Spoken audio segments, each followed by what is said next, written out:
In this video we recommend you the video game Dead Cells. I will talk about things that you might not know, the story, similar video games, DLCs, strategies, bosses, 100% completion, achievements and much more. Stay until the end. Without any further ado, let's start! Ash, start the hologram. Sorry, Ash is fantasized with this kind of art. Now yes, start the hologram. Dead Cells is a roguelike video game, and early access was released on Steam on May 10th, 2017, and its 1.0 version was released on August 8th, 2018. The game was made by the independent studio Motion Twin. It was made in the Haksei coding language with the Hips game engine. Other games made with Hexa are Papers, Please and Northgard.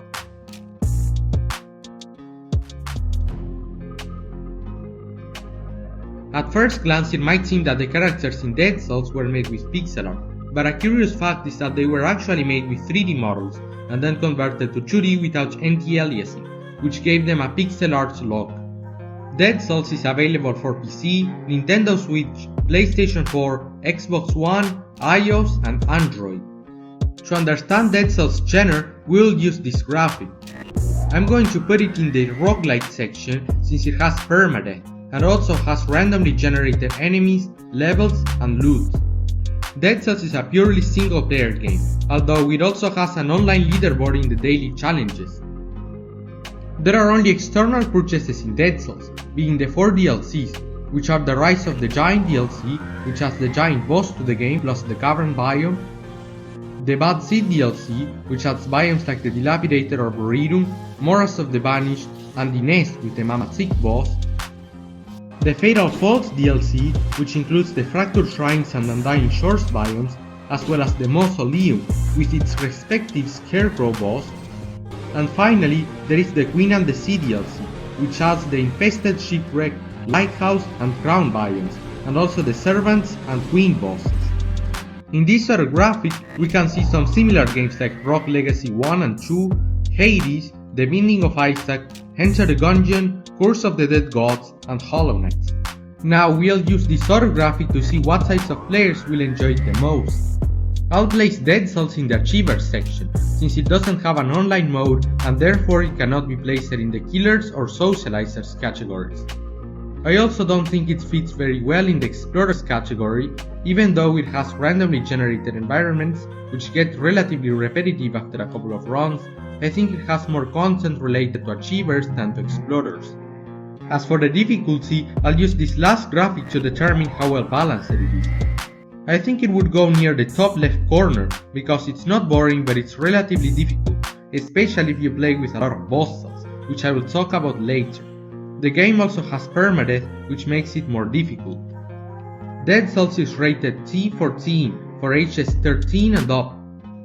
The minimum requirements to play Dead Cells on a PC are a Windows 7 Plus Intel Core i5 or equivalent, 2GB of RAM and a graphics accelerator such as an Nvidia 450 GTS or integrated graphics acceleration such as Radeon HD 5750, and at least 500 MB of disk space, according to Steam.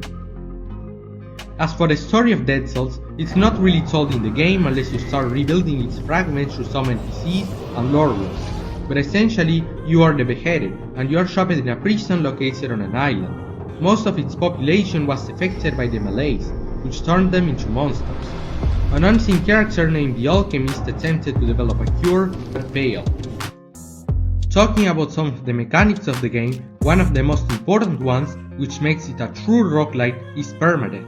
If you die, no matter where, you will respawn in the prisoner's quarters, the first biome in Dead Cells. You will lose all of your items on death. However, you can keep some things, for example blueprints if you took them to the collector before you died, or the runes. About biomes, they work like levels would in any other game. Each biome has a different set of enemies, aesthetics and hazards, making each biome unique. As you pass some biomes, you will find a boss biome, where, as the name suggests, a boss battle is located. There are also passages between biomes, where you can leave the blueprints you have obtained during the run to the collector NPC, and then you can unlock them with cells, which are one of the in-game currencies.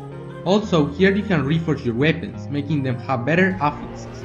They work like modifiers that increase the effectiveness of the item in certain circumstances. When synergized correctly, they can be very powerful. In these passages, you can also select your mutations. Mutations are like passive abilities that you unlock through blueprints, just like other items. An example of a mutation is Open Wounds, which causes all your melee attacks to deal bleeding damage. You can only have a maximum of 3 mutations active at a time. Well everyone, that's all for now. See you in a few days with the next part.